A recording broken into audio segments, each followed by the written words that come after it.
අයිබෝන් වල හැමෝටම ප්‍රාර්ථනා කරනවා වාසනාවන්ත සුබ දවසක් වෙන්න කියලා.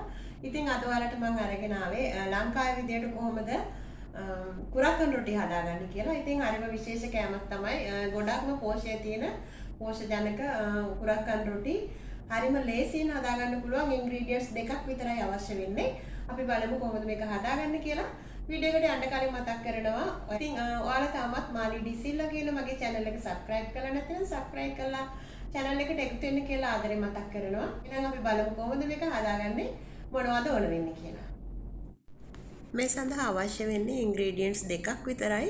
පොල් සහ ඒ වගේම කුරක්කන් පිටි. ඉතින් මේ දෙක තමයි එකතු කරලා අපි රසවත් රොටියක් හදාගන්නේ. හරිම ලේසියෙන් පහසුවෙන් හදාගන්න පුළුවන්.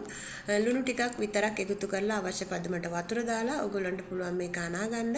ටිකක් මේක දියාරු ගතියට තමයි අනාගන්න වෙන්නේ. එතකොට තමයි අපිට මේක තුනී කරගන්න ලේසි වෙන්නේ. ඉතින් මේ විදියට සියල්ල එකතු කරලා ඔයගොල්ලන්ට කැමති ප්‍රමාණයක් එකතු කරගන්න පුළුවන්. සාමාන්‍ය පිටි කප් එකකට, ඒ කියන්නේ කුරක්කන් පිටි කප් එකකට පොල් කෝප්ප දෙකක් විතර දාගන්න. එතකොට තමයි රසවත් විදියට ඔයාලට හදාගන්න පුළුවන් වෙන්නේ. මේ විදියට වතුර ටිකෙන් ටික එකතු කරලා හොඳින් අනාගෙන මේක ටිකක් දියාරු ගුලියක් විදියට තමයි හදාගන්න පුළුවන් වෙන්නේ. ඊට පස්සේ තමයි අපි මේක තුනී කරගන්නේ. ඉතින් හරිම ලේසියෙන් හදාගන්න පුළුවන්. විශේෂයෙන් අපිට ගෙවල් වල හදලා තමයි මේවා කන්න වෙන්නේ. කඩවල වල ගන්න නෑ මං හිතන විදියට කුරක්කන් රොටි කියන එක. අපේ පැරණිම කාලේ මිනිස්සු හොඳටම කාපු හොඳටම පෝෂණය තිබිච්ච හොඳම කෑම එකක් තමයි කුරක්කන් ආහාර. ඔන්න මං අද ඉතින් හදාගෙන රස බලන්න තමයි යන්නේ. මේ විදියට තැටියක් ලිපේ තියලා ඊට පස්සේ මම පොයිල් කොලයකට තමයි තෙල් ටිකක් එකතු කරගන්නවා. ඔයාලට පුළුවන් කැමති කුකින් තෙල් වර්ගයක් එකතු කරගෙන ඒක ටිකක් තුනී කරලා ඊට පස්සේ අපේ මේ රොටි ගුලි ටිකෙන් ටික තුනී කරගන්න ඕන. මේක තුනී කරගන්නකොට කැඩෙන්න ඉඩ තියෙනවා. ඊට පස්සේ අපි මේක තුනී කරගන්නකොට වතුර ටික ටික එකතු කරලා තමයි තුනී කරගන්නේ. ඉතින් වතුර චුට්ටක් වැඩි වුණාට කමන්නේ දියාරු ගතියට. මොකද කොලේ පිටින් තමයි අපි මේක තැටියට අපි මේක එකතු කරන්නේ. මෙන්න මේ විදියට හදාගෙන ඊට පස්සේ මේ කොලේ පිටින්ම මම අනිත් පැත්ත හරවලා අතින් මෙන්න මෙහෙම රත් වෙච්ච තැටියට මෙහෙම තියා ගන්නවා. ඉතින් තැටියට තෙල් ගා ගන්න අවශ්‍ය වෙන්නේ නැහැ. සාමාන්‍ය රත් වෙච්ච තැටියට මේ විදියට තියලා පොයිල් කොලේ විනාඩියකින් විතර තමයි අපි උඩට ගන්න ඕන. එතකන් කොලේ ගන්න එපා. මොකද නැත්තම් කැඩෙනවා. මේකේ රස්නෙට ඊට පස්සේ කුක් වෙනකොට කොලේ නිකම්ම ගලව ගන්න පුළුවන්. ඒක තමයි රහස. විනාඩියකට පස්සේ ඔයගොල්ලෝ කොලේ හිමීට අරගෙන දෙපැත්ත පුච්ච ගන්න අවශ්‍ය ප්‍රමාණයට. මේවා සාමාන්‍ය ලංකාවේ නම් හදන්නේ කෙහෙල් කොලේ තමයි. කෙහෙල් කොලේ වඩලා කෙහෙල් කොලේ පිටින්ම තමයි මේක තැටියේ තියන්නේ. කෙහෙල් කොලේ පිච්චෙන පැත්ත තියලා. ඉතින් මම අනිත් පැත්තට තමයි හදාගන්නේ. ඉතින් අපි පිටරට ඉන්න කෙනෙකුට මේක ගොඩක් වැදගත් වෙනවා. මේ විදියට හදාගන්න පුළුවන්. අපිට කෙහෙල් කොල නැති නිසා සාමාන්‍යයෙන් කෙහෙල් කොලේ හදනකොට අමුතු රසක් එනවා, සුවඳක් එනවා. ඉතින් ඔයාලට පුළුවන් නම් ලංකාවේ ඉන්න කෙනෙක් නම් කෙහෙල් කොලේ වඩලා ඊට පස්සේ කෙහෙල් කොලේ පුච්චන පැත්තම තියලා තමයි අපේ අම්ම නම් ගෙදර අපිට පුංචි කාලේ හදලා දීලා තියෙන්නේ. ඉතින් ඔයාලට පුළුවන් පිටරට ඉන්න කෙනෙකුට මේ වගේ හදාගෙන ලුණු මිරිසක් එක්ක රස බලන්න. ඉතින් ලුණු මිරිසත් අපිට මේ හදාගන්න පුළුවන්. ඉතින් නවීන ක්‍රමයට තමයි ඒක මම ග්‍රයින්ඩරයට එකතු කරලා කෑලි මිරිස් ටිකක් ඒකට ලුණු සහ ලුණු එකතු කරලා මේක ග්‍රයින්ඩ් කරගෙන ඊට පස්සේ මේකට දෙහි ඇඹුල් එකතු කරලා තමයි ලුණු මිරිස හදාගන්නේ මෙන්න මේ ක්‍රමයට. ඉතින් ඔයාලටත් පුළුවන් පිටරටක ජීවත් වෙන කෙනෙකුට මේ වගේ ලුණු මිරිසක් හදා රස බලන්න පුළුවන්. ඉතින් මේක පිටරට ඉන්න කෙනෙකුට ගොඩක් වැදගත් වෙයි.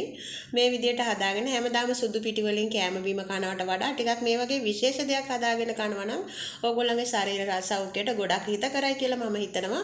ඉතින් මම නම් ගොඩක් දුරට ඒ වගේ තමයි මගේ සාමාන්‍ය ආහාර රටාව පුරුදු කරගෙන තියෙන්නේ. එතකොට ඉතින් ගොඩක් දුරට අපේ ශරීර සෞඛ්‍යයට හොඳයි.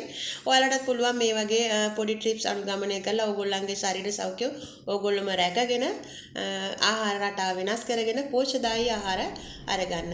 මේ තියෙන්නේ ලුණු මිරිසට එකතු කරගෙන මම ලුණු කුඩු පස්සේ තමයි එකතු කරගත්තේ. ඊට පස්සේ දෙහිත් එකතු කරගෙන ගොඩක් රසයි. මොන ඉතින් දෙහි ඇට එකතු වැටුණා ඒකට. ඒක පොඩ්ඩක් අයින් කරලා කන්න පුළුවන්. මොකද මම කන නිසා මේක. දැන් ඉතින් හදාගෙන රස බලන්න තමයි යන්නේ. ඉතින් ඔයාලත් එහෙනම් හදලා රස බලන්න මේ වගේ රසවත් කුරක්කන් රොටියක්. ගොඩක්ම තුනියට හදාගත්තු නිසා මේකෙන් ඉතින් දෙකක් තුනක් නම් කාලා මාඩි හතරක් විතර කන්න ඕනේ. මොකද මම මේක ගොඩාක්ම තුනියට තමයි හදාගෙන තියෙන්නේ. සාමාන්‍ය කුරක්කන් රොටි හදනකොට ගොඩාක් තුනියට බිස්කට් එක වගේ තුනියට තමයි හදාගන්නේ. ඝනකමට හදාගන්න එපා ඔයගොල්ලෝ. වතුර දාලා මේක තුනී කරගන්නකොට අපිට ඌමනා විදියට තුනී කරගන්න පුළුවන්. මේ තියෙන ලස්සනට හදාගත්තු කුරක්කන් රොටි ටික තමයි. ඉතින් කුරක්කන් රොටි හතරක් හදාගෙන තියෙනවා මම තමයි රස බලන්න යන්නේ. ඉතින් ඔන්න ලස්සනට හදාගෙන ඉවරයි. අපි බලමු කොහොමද කාලා රස කියලා.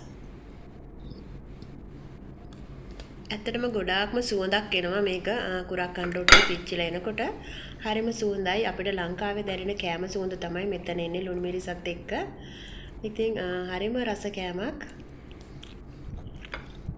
ගොඩාක්ම රසයි. ඉතින් ඔයාලටත් පුළුවන් හදලා රස බලන්න. ඉතින් මම හිතනවා මේ වීඩියෝ එක ඔයාලට ගොඩක් වැදගත් වෙන්න ඇති කියලා. වැදගත් වුණා නම් තව කෙනෙකුට බලන්න ෂෙයා කරන්න. හැමදාමත් මගේ වීඩියෝ වලට ලයික් කරන, කමෙන්ට් කරන, ෂෙයා කරන ආදරණීය ඔයාලට ගොඩක්ම ස්තුතියි. හමුවෙමු තවත් රසබර වීඩියෝ එකකින් ගිහින් එන්නම්. Thank you for watching my video. God bless all my friends. See you next video. Bye bye.